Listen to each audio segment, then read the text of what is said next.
Main stream సినిమాలతో message చెప్పాలంటే కొంచెం కష్టమైన పని అని అంటుంది రాధిక ఆప్టే. పోనీ కష్టపడి మెసేజ్ ఇద్దామనుకుంటే ఆ సినిమా కోసం పెట్టిన బడ్జెట్ నేపథ్యంలో కమర్షియల్ అంశాలు తప్పనిసరి అయిపోతాయని, తద్వారా కాన్సెప్ట్ దెబ్బతింటుందని రాధిక ఆప్టే అభిప్రాయపడింది. మెసేజ్ ఓరియంటెడ్ అటెంప్ట్ చేయాలంటే దానికి పర్ఫెక్ట్ ప్లాట్ఫామ్ షార్ట్ ఫిలిమ్సేనని అంటుందండోయ్. తెలుగు, తమిళ, హిందీ సినిమాలతో బిజీగా ఉండడమే కాకుండా అడపాదడపా షార్ట్ ఫిలిమ్స్లోనూ హాట్గా నటించి సంచలనాలను సృష్టించడంలో రాధిక ఆప్టే రూట్ సపరేటే అని చెప్పాలి.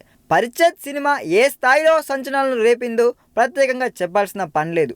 అలాగే రాధిక ఆప్టే నటించిన అహల్య అప్పట్లో పెద్ద హిట్. చెప్పుకుంటూ పోతే చాలా షార్ట్ ఫిల్మ్స్ ఉన్నాయి ఆమె నటించినవి.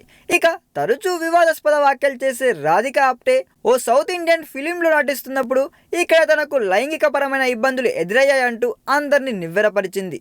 సినీ రంగంలో అక్కడక్కడ ఇలాంటివి మామూలేనని, తను మాత్రం ధైర్యంగా ఆ ఘటనను ఎదుర్కొన్నానని చెప్పుకొచ్చింది. ఓ హీరో తనతో అసభ్యకరంగా ప్రవర్తించేందుకు సాహసించబోయాడన్నది ఆమె ఆరోపణ.